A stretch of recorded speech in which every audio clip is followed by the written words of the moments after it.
हनुमान जयंती और आंबेडकर जयंती अवसर में बीजेपी कर्मी मोटरसाइकेल शोभायात्रा। बलांगीर जिला मुरीबाहाल ब्लॉक गरई मंडल 28 नंबर जोन मंडल सभापति श्री प्रदीप बच्छा नेतृत्व में गोईमुंडा पंचायतर भोईपड़ा ग्राम ठारे बीजेपी कर्मी मानक द्वारा हनुमान जयंती और डॉक्टर भीमराव बाबा साहेब आंबेडकर जयंती पालन करा जायथिला। एही जयंती अवसर में बीजेपी कर्मी माने एक मोटरसाइकेल शोभायात्रा आरंभ करथिले। एही मोटरसाइकेल शोभायात्रा को जिला बीजेपी सभापति श्रीजुक्त श्रीवत्स बेहेरा शुभारंभ करथिले। आज एक पवित्र दिवस एका सांगरे महाविश्व पणा संक्रांति भगवान हनुमानकर जयंती एवं ओडिया नववर्ष पालन करबा संगे संगे आमर महापुरुष डॉक्टर भीमराव आंबेडकर जयंती समारोह रे आज मुरीबाहाल ब्लॉक गयरी मंडल वरिष्ठ कार्यकर्ता मान को लेकर आमे से जयंती समारोह पालन करुचु एवं समस्त को स्मृतिचारण करुचु जे डॉक्टर भीमराव आंबेडकर आईन प्रणेता तांकर समय रे तांकर दिग्दर्शन रे तांकर नेतृत्व रे जेन प्रकार काम करिथिले जद्वारा कि आज भारत सुपरिचित भाव में परिचालित होइछे।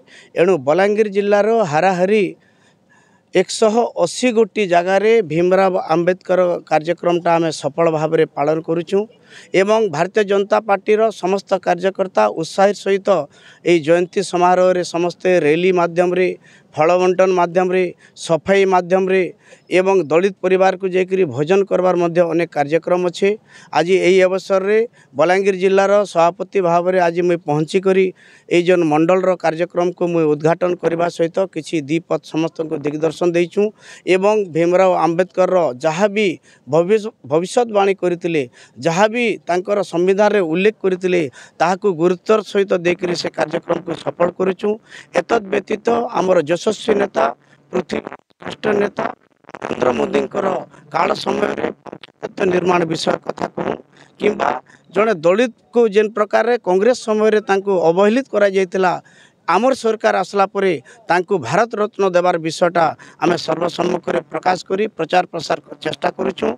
आज समस्ते यही अवसर रे आसिकरी भीमराव आंबेडकर को श्रद्धांजलि ज्ञापन करी जिला सभापति हिसाब रे समस्त को साधुवाद एवं कृतज्ञता ज्ञापन जणैथिलु। धन्यवाद। एही जयंती अवसर में कंटाबांझी विधायक मुरीबाहाल ब्लॉक नोमिनी गंगाधर होर्ना और बीजेपी वरिष्ठ नेता पुरंदर बाग जोग देथिले।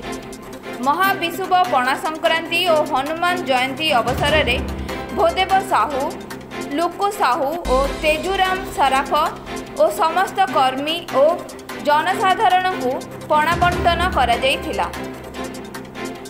गरई मंडलर समस्त बीजेपी कर्मी उपस्थित थिले। बलांगीर मुरीबाहाल उद्धव दास को रिपोर्ट मो ओडिया न्यूज।